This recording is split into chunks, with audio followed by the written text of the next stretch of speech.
Ain't no one got time for candles. Let me tell you what we're doing. Okay, so everybody has been affected differently by this lockdown, by coronavirus. We say it every time we do an episode. We chat about how everybody is in this differently. No doubt many of you who have been following this series and maybe catching the replays are in a similar situation to us. We have kids. We are trying to work from home. Lockdown's now been lifted, of course, but that hasn't necessarily changed very much for us. I haven't gone back to work yet. Kids are only going back to school in 2024. We don't have official dates yet, but it's crazy. So, yeah, every day I do this webinar series, these different episodes, and we chat about all these different things, different ways to cope. But it's hard. It's hard. And then we found it hard as well as a family. So, we're going to do 2 episodes on trying to unpack some of the relational dynamics and implications of this season for people who are in our kind of situation. But even if you're not, even if it's just colleagues or friends of yours who are trying to homeschool their children and trying to all work in this, husband and wife, whatever, trying to work in the same place, I think it's really important to try and understand what it is that families are going through at this time. So we're going to share a little bit, and relationally, what people may be going through.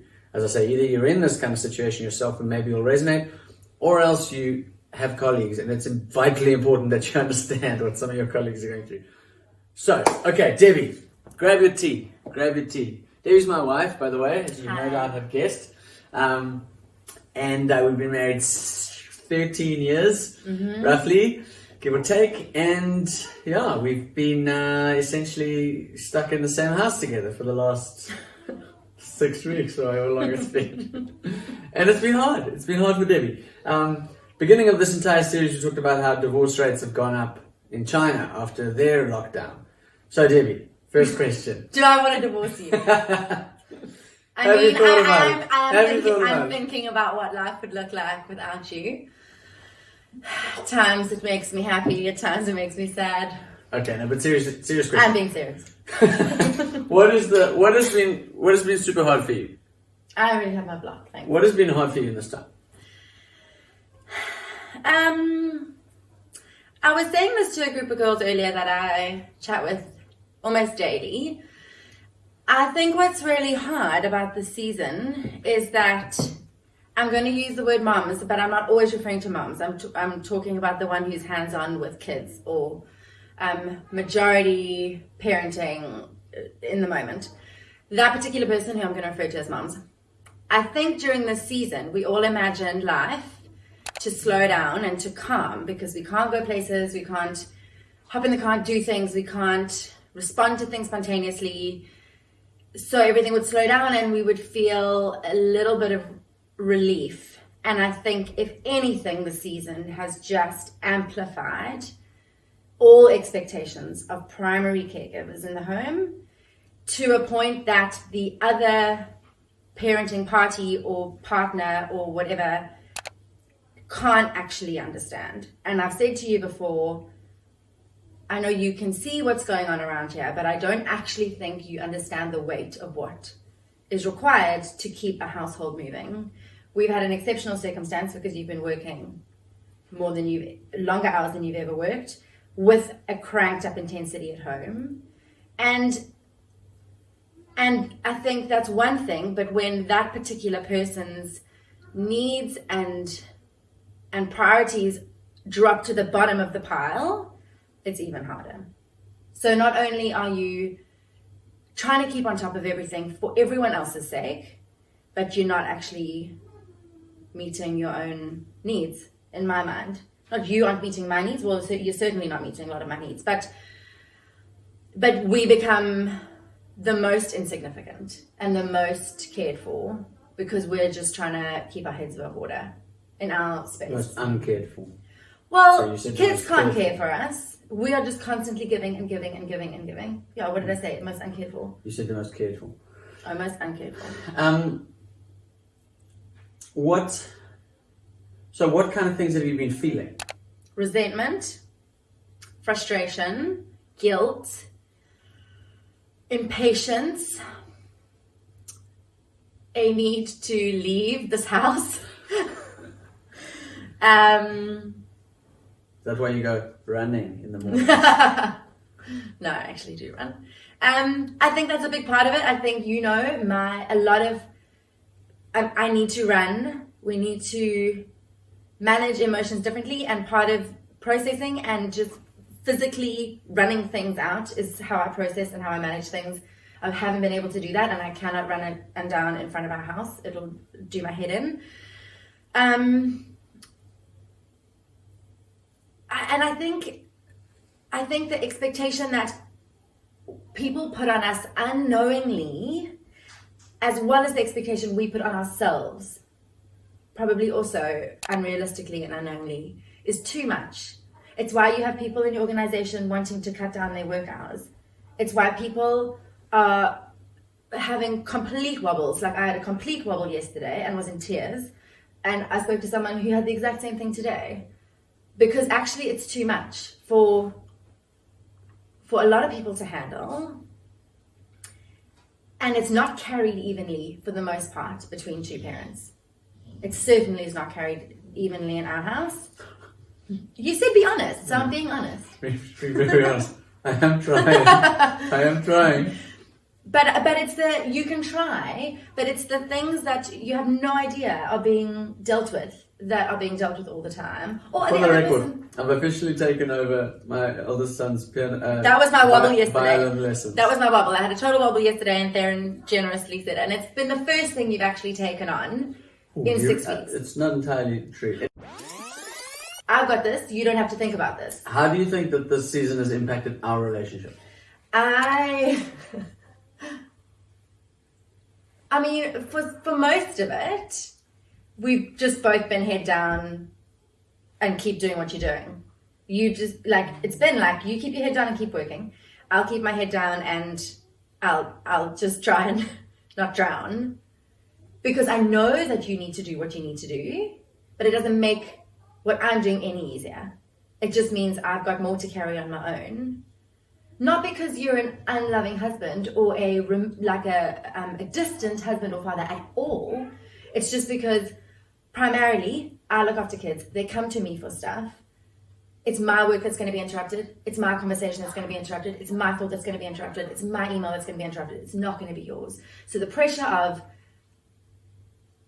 of just me carrying the little things that often you wouldn't carry because you're not here, you're at the office working. And I do work from home, so naturally I am with the kids more and they will come to me for more things. But I think it's just the lack of respect. I often say to the kids, just respect that I have things to do. And I know that they're children, but it's as if everything else comes first and I have to squeeze in my responsibilities and my priorities around everyone else. And that's really hard in a season where you can't run, you can't remove yourself from the situation. I can't just say, T, I'm out, I'm going to go have lunch with my girlfriends because I need a break. And you have to manage it. I'm here, I'm available. I'm constantly available. And it's very hard. You hate being interrupted. I hate being interrupted too, but I know from when you were studying, you hated being interrupted, as do most people. We both work in that office, and they come to me every time. Do you notice though how when they come through the door? Yes, every now and then. If I rip off my headphones. If you're not zoned in. And I push my chair back and say, come to me. Always working. Do you see that I'm trying? I do, but I also see you very zoned in, and I often see you saying, I can't. But I don't get to say that. Because we're about to go live on the webinar. Totally. I'm not saying you're being an arrogant idiot by not attending to them, but your stuff takes priority. So I can't either, but I'm still on a chat with them when I'm on a work Zoom call, or when I'm still being interrupted when I'm trying to do a gym lesson in the morning, because mom's always available, but dad isn't. And it's very hard to not feel resentful. I'm not resentful of you, Theran. I'm resentful of this person who gets to catch a break. And I've said to you before. But I don't get to catch a break. Well, you get to catch a break from this. So I think one of the problems that we often talk about is how you get to focus on one thing. And I'm not saying it's one thing. At work, you've got numerous things to focus on, but you focus on work. I focus on what's for dinner, what child needs what. And we've got 3 kids with 3 different personalities. Schoolwork, you haven't downloaded one document or printed one document. My own work, my own mental health. Homeschool is what's going to break this world. I'm not even doing it. If you've got a mum who also has to work and also has other deliverables. I have other deliverables. I'm feeling the pressure nowadays in this time to continue earning my income. But I have to do that around educating my 3 children. Tell me about the work front. You work half day remotely. Yeah. Context, Debbie works for a company in a different city, so she works remotely all the time. Usually while the kids are at school. Yeah. So that's been the challenge. I mean, it's challenging when it's challenging on a day-to-day basis because it's...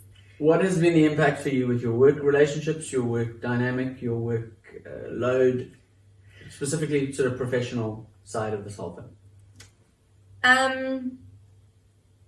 What I found interesting was on Friday morning when I managed to go for a run, I came back and I was so motivated and endorphin rushed to dive in and get tons done. I think it's very hard to be motivated when you're anticipating the next need, when you're never left alone, when you're always the one that's interrupted. There's that very funny meme that's like parents working from home and it's like 8:43 to 9:02 work and 9:07 to... It's not even if I knew someone was going to interrupt me in an hour's time, I could get an hour's work done, but I'm not. I'm constantly on call. So in terms of work, the pressure's on to get it done and to be good at it because I don't want to lose my job. But I'm not online the hours I used to be. I'm squeezing in work at any given opportunity to look efficient as well as be efficient. To the point where at one time, and probably now safely about 2... You can also call Daddy. Did you hear that? But neither of us can come right now. At one point, and it's probably realistically about 2 days a week now, I get up at 4 in the morning and I work from 4 until I do my workout at 8 because it's the only time no one needs me. There you go! My daughter just called me. I'm just going to quickly go and tell her. But by the time the day is done, I'm absolutely exhausted and I'm not thinking straight and I can't do the work I need to do. It's like asking a ceramic artist to create artwork with 3 kids running around them. Like you need a flow and I'm not getting a flow because I can't. So I have to, that was the only option, was for me to get up at 4 in the morning and do work by myself. I can't keep running at that pace. Sometimes I don't want to in any way undermine anything you're saying. But sometimes I feel like you don't see that I'm also not sleeping or I definitely do. I'm like operating on 3 hours of sleep one night, then totally, 5 hours the next night, then 3 hours the next night. I totally see that. And I've said to you many times, I get that you need to do it. I really do understand why. But I think you say you're working so hard, which you are. In no way am I denying that. Good. Well, obviously, I've said this to you before. I know, but it's not the way it's coming out to the audience. Oh, okay, so no. I absolutely can recognize and acknowledge how hard you're working, and I know why. And for the sake of our family and for business, I totally get it. If you were lazing around here, I'd be more irritated. But there is a difference between like the thought of locking in and doing 12 hours of work, hopping out for lunch, hopping out for a coffee, hopping out to help the kids brush their teeth, and which you're really good at, and going back into work. There's almost like a bliss that I feel when I think about what that must be like. And I think that's very real for most moms. This idea of being able to focus on something. I don't know if you've seen in our study, which used to be my study, then it became our study, and now primarily it's my studio. Theran studio. So that was a hard thing too, was to be asked to leave when he needed to do certain recordings, there is one of those little light boxes that says focus. And I put those letters in there at the beginning of the year because I need to focus. And that is the last thing I've been able to do in this season. I cannot focus. And that's why I resent you, because you can. And I don't resent you, Theran. I just resent what you're able to do, because moms, I love my children. I love being the one sometimes to explain how to read the hands on a clock and watch them do amazing story sums and get the answers right. I love being able to do that. So there's this awkward holding emotions where it comes to gratitude that we have this warm, safe, cozy, happy home that we get to quarantine in, and then this resentment and this frustration that there is so much pressure on us to do so much that we feel like we're not coping, and we feel like we're not doing enough. That's the same, it's... I'd love to, not right now, but I'd love to come with some of what I'm experiencing around that. But what is 2 things that you think would be very helpful? Sorry, it's the same question, but 2 different people. What would be very helpful for your colleagues or your bosses to understand? What would be helpful for them to know? Because we have bosses that are watching this webinar. Yeah, okay. I think... Let me say your employers. Okay. I think my employers, being a family, I think they totally get it. I think often the conflict is between husband and wife because you think you're working really hard. And I think I'm working really hard. I do think so. Yes, I do think so, yeah. No, but from your perspective, you can't push harder in your situation. From my perspective, I'm doing 17 things at once. I think bosses do understand. Female bosses more than male. Like I have to say, being a mom is different to being a dad. Or whoever is caring for the children has on. I think bosses do get it. If I think about my bosses and I think Zooming with them today, it's full on. They're both in the thick of it too. Like, I think they get it. I think what happens is the resentment comes here in a parent to parent, where you're at maximum capacity, I'm at maximum capacity, but I'm feeling more. Maybe because I'm female and there are more emotions surfacing, and I'm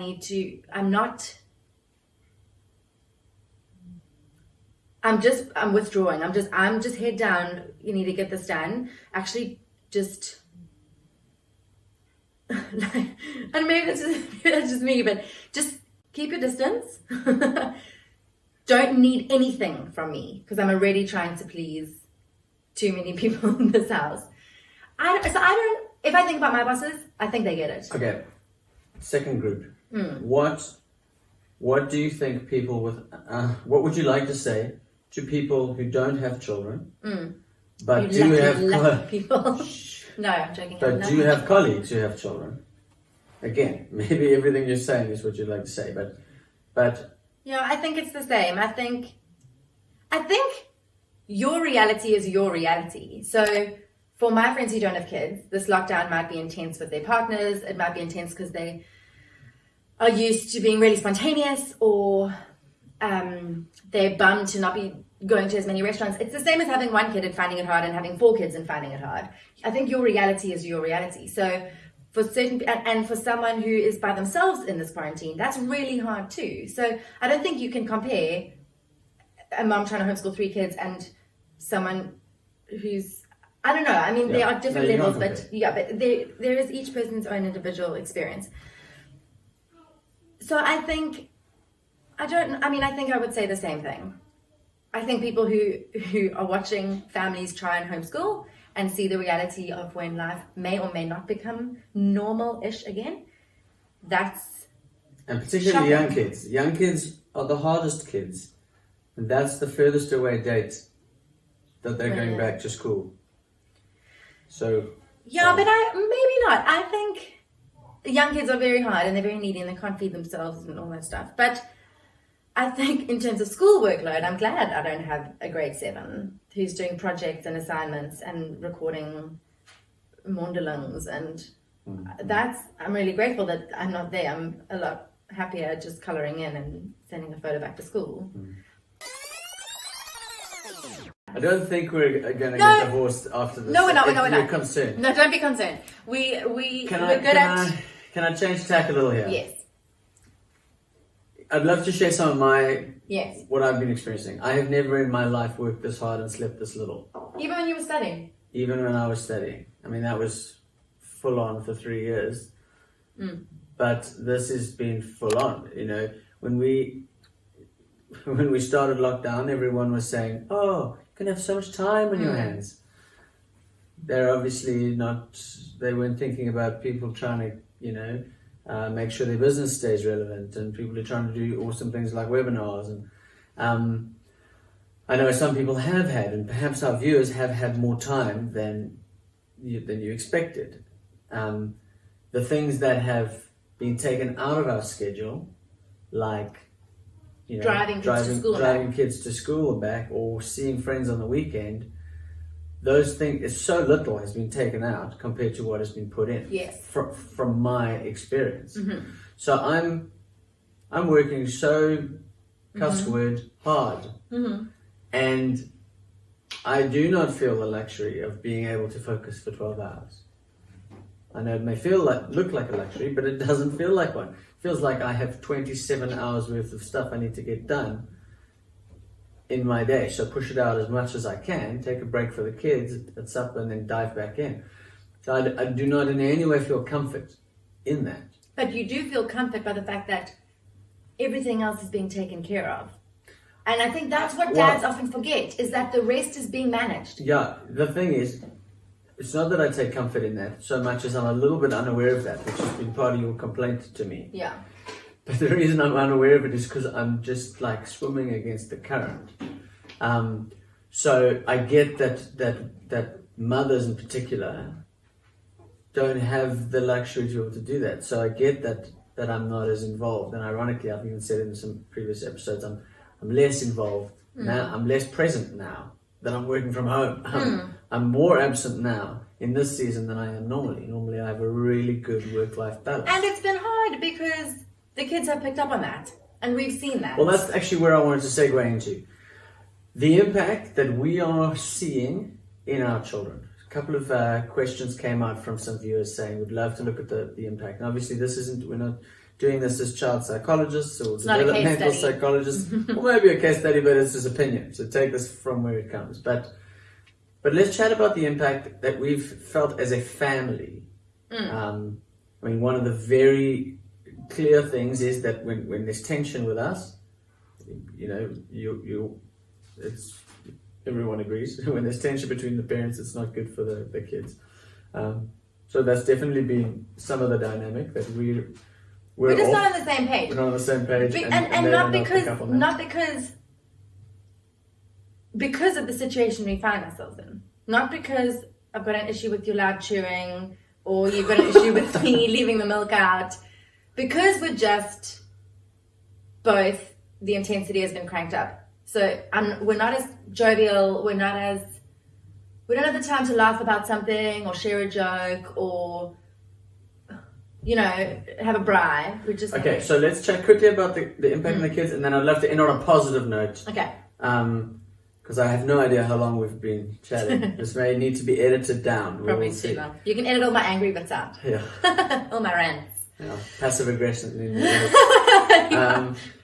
What I've noticed with the kids is, even though I feel like my patience levels are way higher than what they usually are on any given day, and I can get very firm quickly with them, I feel a lot more in tune with them because I'm with them all the time. So in some ways I feel closer to them, which again is ironic because I don't think I've been the best mom at all during this season. And I think moms are really we are hard on ourselves. But during the season where you're trying to just do 1,000 things, you don't have the patience like you usually do, even if you're gritting your teeth. So interestingly, I feel closer to all of them. and I sort of get their grooves and their mannerisms and their voices and all that kind of stuff quicker, it's been a season of high intensity and more impatience. But what I have noticed, and I know that what we have noticed, is how they are a lot more, they're a lot closer to me, or they want me a lot more than you, which you are a very hands-on dad, and you engage very well with them. And I know that that's been quite hard for you to see, that they're actually not all that interested in you because you're here, but you're not here. They talk about you working all the time. They talk about you missing dinner, or it's almost not a big deal to wait for you for dinner because you're working.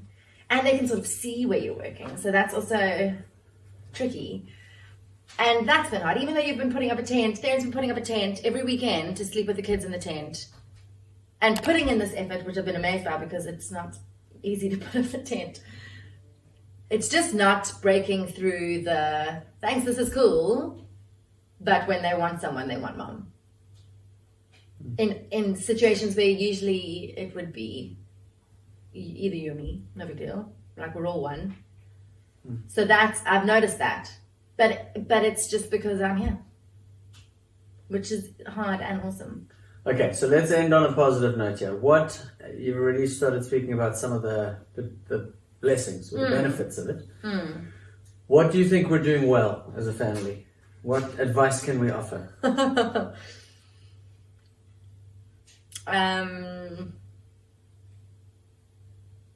I think I'm trying to say yes to more stuff. Like, can we move the big mattress into the lounge so we can jump on it? Yes. Will you give me an hour's peace? Yes, no, let's do that. It's more because we all just have to extend a little bit of grace. And I think this is not military camp here. I'm trying to get make your bed, brush your teeth, Imagine how much in the more morning. we'd get done if it was military camp. We should try that for a week or two. So the positive is we understand each other. I understand that you need to work crazy hours. And in turn, you do try and help wherever you can, which is not nearly as much as what I need right now, but I do understand why. So I think we have a general understanding of just, this is what this is. Let's put our heads down. It's not going to be our favorite season, and we're not going to be the happiest we've ever been, but let's just put our heads down and keep moving. I think if I wasn't working, it would be different. I could be like, I get it, I'll do kids, you do that. I think there's just, I think for mums who carry a lot, usually working, kids, and to take this season on. There's no margin normally. Exactly. And so now we're writing on the table. And you're thinking about things like homeschooling. It's important. Like, this stuff's important, and you feel it. If you didn't do that worksheet still, I'm like, we haven't typed that thing out for the space project. Like, I'm thinking about this stuff going to bed at night. It's not like, we didn't do that, it's okay. I think for someone like me, I want to do it all. I want to do it properly. I want to make sure that the kids aren't going to go back to school and have to catch up. I have high expectations of myself in this too, which is sometimes not helpful either. So I think understanding each other, I think we're doing good. We're doing well at that. Something else I think we're doing well at, and I have been working on the weekends a bit, so preclude that. That's a caveat. But macro routine, weekly structure, I think we're doing really well. Yeah. We've had pizza night every Friday, I think, of movies. lockdown. We've had sleeping in the tents on the weekends. We've had movie nights. We've had pancake mornings. Maintained our Saturday morning pancake. Put the music on. In fact, I think we've been better at that now than we've been in a long time. Pizza and movies on a Friday has been more consistent now than it's ever been, because we're not seeing anyone on a Friday. Anyway, I think we've gone on way too long. Okay. Would you like one more piece of fudge? No, thanks. I already had to. No. Okay, so this was tea and fudge with Debs and tea. Tea party. Tea party. Tea party with fudge. You may be going through this by yourself at home. You may be in some chaotic environment like we are. Maybe you're thriving and this doesn't apply at all. Yeah, you may be loving this season. I wish I was loving this season. I think that's what I'm grieving. I'm trying to do my sign. I know, but I'm just adding that. I wanted the season to be different. That's another thing. I wanted this to be different. I wanted this to be a time where we were unified as a family. And I think it's not. Oh, it has been. Okay, Karen. You may be going through this. Anyway, I'll see you in the next episode. At least we can laugh.